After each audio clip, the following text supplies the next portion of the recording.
We have to make sure that the politicians are held accountable. Every administration had the ability to put a ban on asbestos. When it comes to asbestos, it really is about power, money, and politics.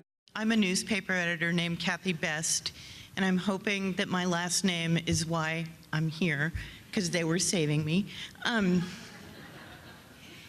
In this age of fake news, which really means stories that powerful people don't want told, or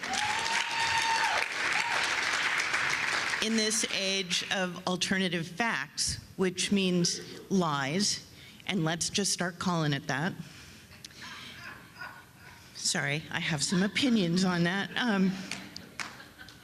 Chris Graham and Michael Gillard, did I get it right? Stand out. They dig deep, they care about truth, they aren't intimidated by power, and their work makes the world a better place.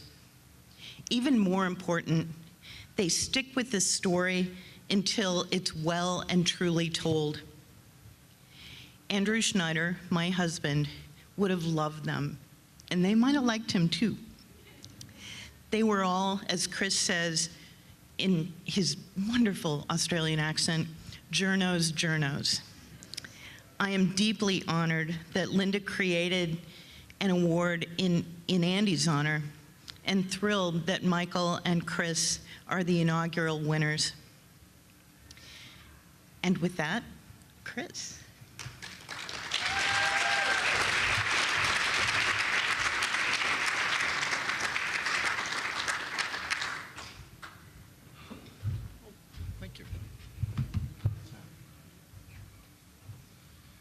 Thanks, Kathy. I've taken some notes, Linda, I'm just warning you. What's the time? How much? I'm going home on Tuesday, so I plan to fill the rest of that time explaining what's in my notes. I would have, I said in my talk earlier today that I don't know that much. I never met Andy, obviously, and I started to learn a bit about him. I think I definitely would have liked him. I've seen quite a bit of his work now, and I think Michael would have probably liked him too. The thing that Michael and I have in common is we both quite like a beer. So we are, well, I'm Australian, Michael's an honorary Australian. I presume Andy, did Andy like a beer? Yeah. I would have liked him anyway, even if he didn't like a beer. I might not have trusted him if he didn't like a beer, but I still would have liked him. I know that you having journalists at your conference has not always gone that well for you, and I'm sorry about that. But I hope things go a little better with me along for the ride, and I wish Michael Gillard were here for the ride as well. He would have quite enjoyed it. He would have. I like a beer, but he's 10 times worse than me. He would have drunk your bar dry by now. But if I can just offer some feedback. From my time at a conference. I said in my speech earlier today that I'd never been to a conference like this, and I genuinely mean that. This is not what I expected at all. I expected to come along and, like journalists do, to learn about a particular issue, and I certainly did that, but I didn't expect it to be personalised the way it was, and I think that's the strength of your conference. I remember now, looking back, I remember a year ago having the epiphany about asbestos, and the epiphany that, unbelievable, how could this product not be banned around the rest of the world?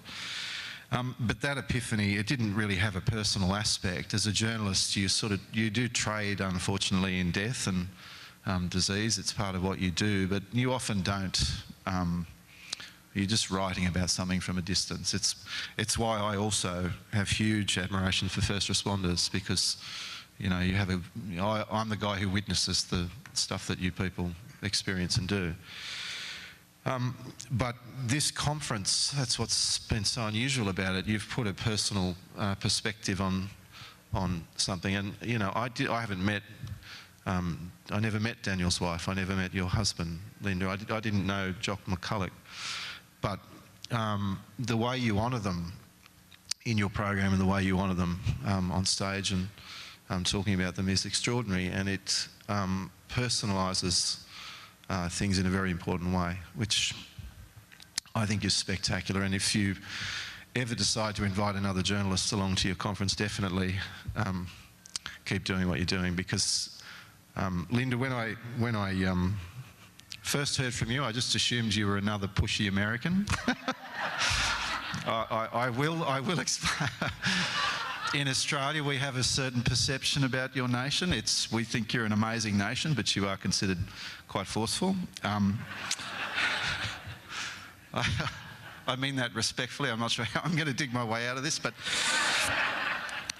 you in fact are a pushy American, but you're not just another pushy American. What you do is incredibly important, and you've kind of hooked me in for the ride. So I look forward to writing about asbestos and punching on with you guys in the future. So thank you very, very much.